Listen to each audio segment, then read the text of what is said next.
Shalom, on the start of souls by giving all praise to Yahweh, Ba'ashem Shai, Ba'ashem Kadash, double honors to the apostle, great millstone, and honors to brothers doing the work of the Most High in truth and in sincerity. Yahweh is the real name of whom the world ignorantly calls God Jehovah Yahweh. His real name is Yahweh. His son's true name is Yahweh Shai. And when we pray Yahweh, Ba'ashem Yahweh Shai, Ba meaning in, Ha meaning that, and Sham meaning names, Yahweh, in the name of Yahweh Shai.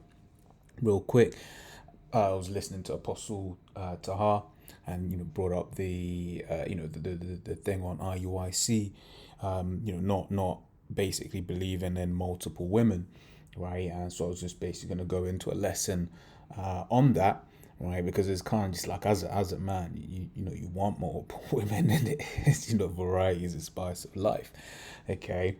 But then spirit got me thinking, which if I'm not mistaken, it's lucky if I am, but if I'm not mistaken, them IUIC guys get legally married, because I know they legally changed their names, and they get legally married. So basically the idea, they can't physically actually push the idea that you can have multiple women, because this is legalmatch.com. Says bigamy law says the United States Supreme Court ruled that polygamy, or the practice of having more than one spouse at a time, was illegal in 1878, right? So you cannot be married to another person at the same time. Bigamy is a criminal offense in all 50 states in the United States. Bigamy laws by state will vary as to whether it is considered a felony or a misdemeanor. All right, so they've got laws against this. Right now, we understand that IUIC is a 501c3 charter. We understand that they therefore have to do things more so in accordance with the law. Okay, so when we're basically piecing this together, you're like, oh, okay, cool. So the way that they got around it is by calling everyone a bishop and a deacon, right? And basically pushing that spirit of like, oh yeah, but the bishops, they can only have one wife, or deacons, they can only have one wife. So let's read. It's 1 Timothy 3 says, this is a true saying: if a man desire the office of a bishop, he desireth a good work. A bishop then must be blameless, the husband of one wife, vigilant, sober, of good behavior, given to hospitality, apt to teach. Right. So that's what I say. You see, the husband of one wife. Right. And you jump down to verse 12. It says, "Let the deacons be the husbands of one wife, ruling their children and their own house as well." Okay, so that's the way that they've kind of like, so putting two and two together. It's like, okay, he's been sneaky, right? This was very sneaky, right?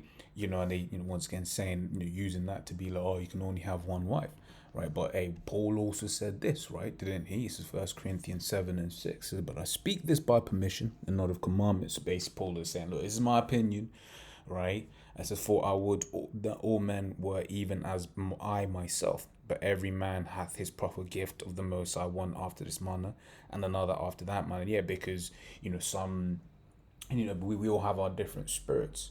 Some Akim can go without women, right? Some Akim, kind of may need that in their spirit or whatever, right? Or some, or more so, some men can't handle that.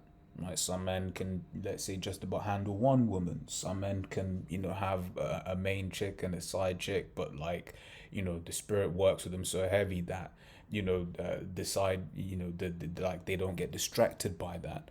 Okay, and then the side chick is just there on, she knows her place, basically, right? She's there, but she ain't your main squeeze, and she doesn't mind, like, you seeing her once or whenever, right? It says, "I say therefore to the unmarried and widows, it is good for them if they abide even as I." Right, but if they cannot, let them marry, for it is better to marry than to burn. So basically saying, look, if it's better, if it's in your spirit to do so, right, don't get a woman, okay, or in this case, or to the women, don't get a man. All right, right. But what does it say? It says, she shall be saved in childbearing, right? So in fact, it says to the unmarried, and so I'm thinking of widowers. Yeah, but even still, Scripture says, for woman, that women shall be saved in childbearing.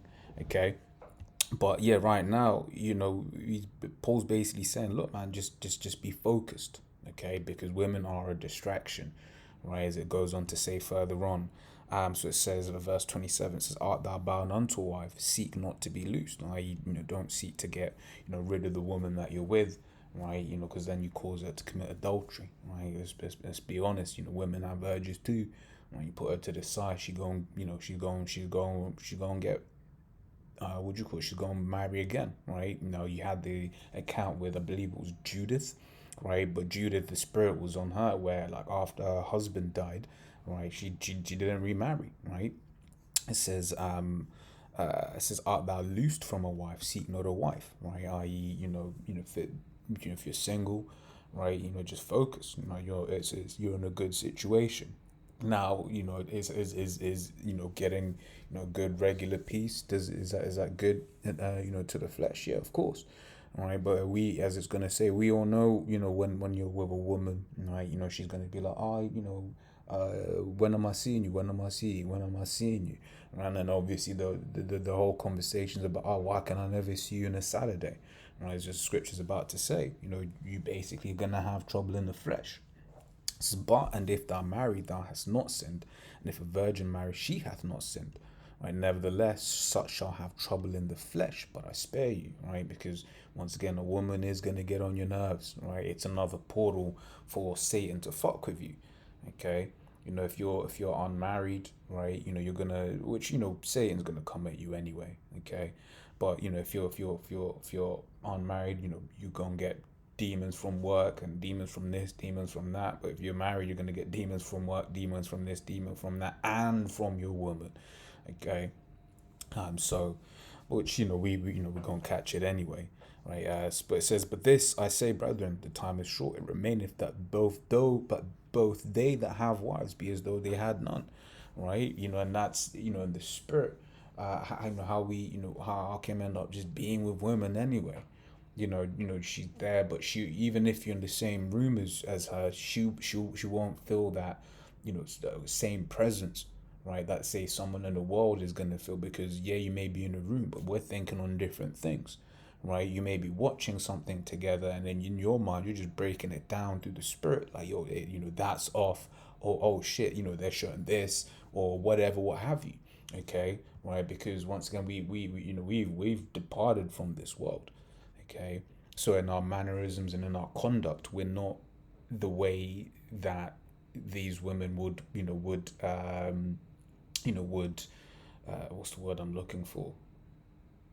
We're not in the same way that these women, are portrayed what a relationship should be, right? As let me put it to you like that, okay.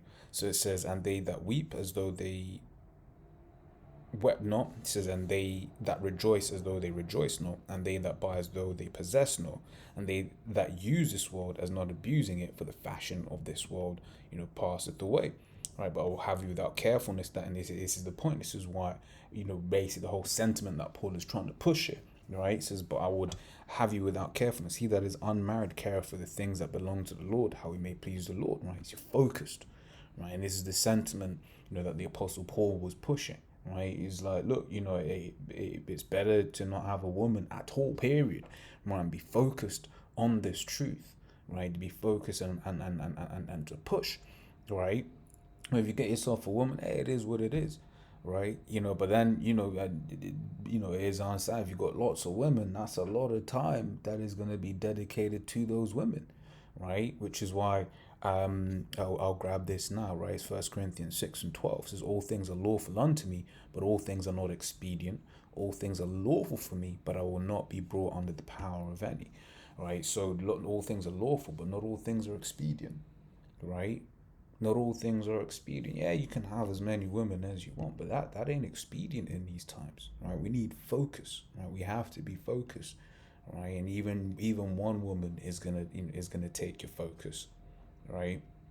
It says verse 33. So, "But he that is married careth for the things of the world, how he may please his wife." And once again, we all know, right? What this is, like. You're dealing with a woman. She's like, oh, I need you. Where are you? Right, and all of these different things. Okay, she's always gonna be on your case about, oh, honey, what are we doing? On this day, oh, I haven't spent enough time with you recently. That's their nature. Okay, says. Verse 35 says, and this I speak for your own profit, not that I may cast a snare upon you rather, but for that which is comely, and that ye may attend upon the Lord without distraction. Right, and that's ultimately what it is.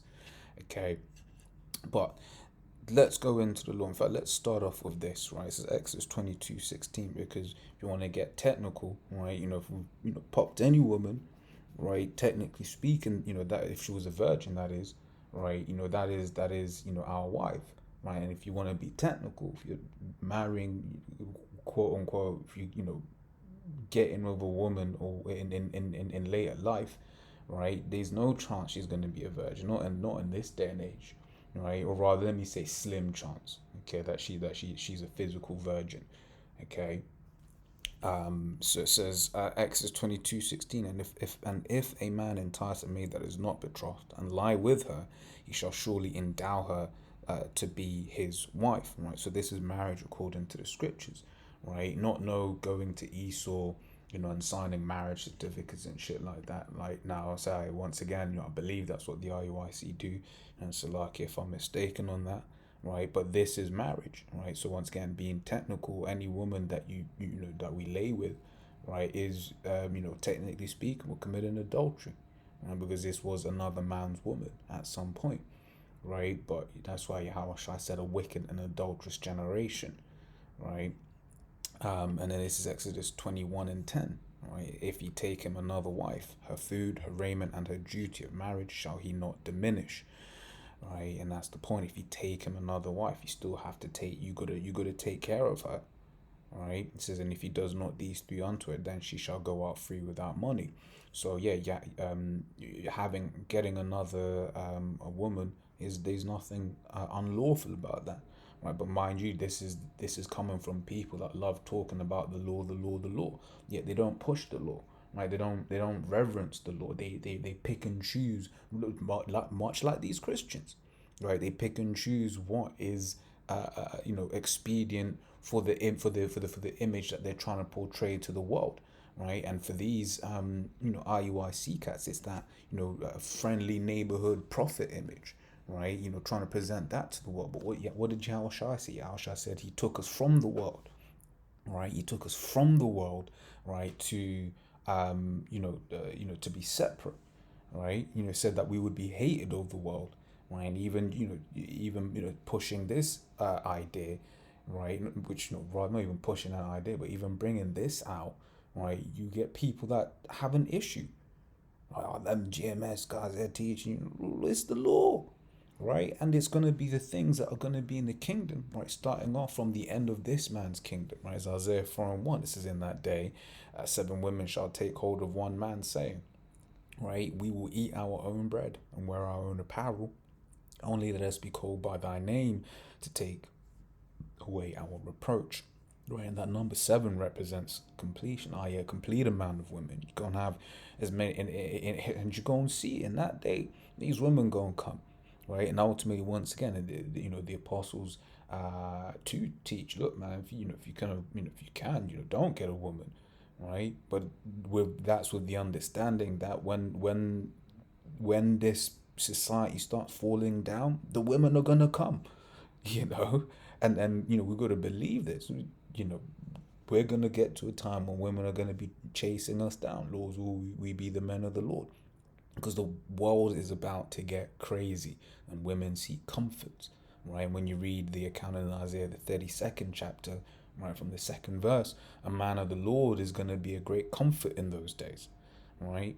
It says, and when it says we'll eat our own bread and wear our own apparel, but he's saying we're not gonna be what's the word I'm looking for? We're not gonna be a burden onto you, right? We just need the protection, right?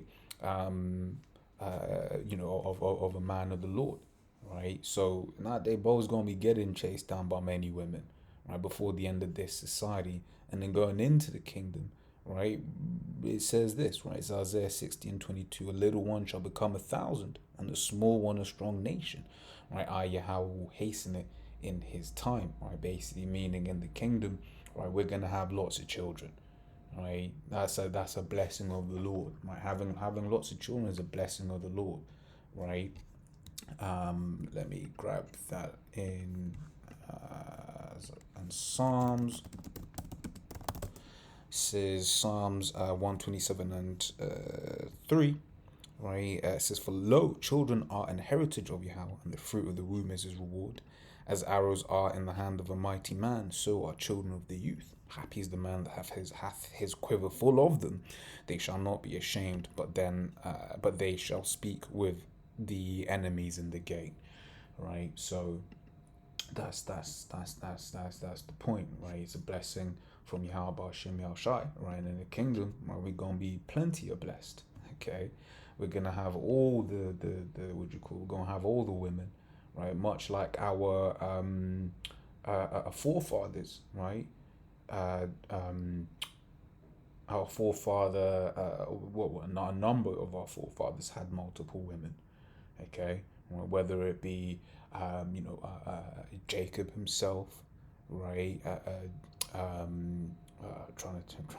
It escapes me now, but yeah, the father of Saul, the father of the prophet Samuel, right? King Solomon, right? King David, right? Because having multiple women was nothing, right, to us, and we read the law, right? So as always, laws that was edifying. Until next time, we say Shalom.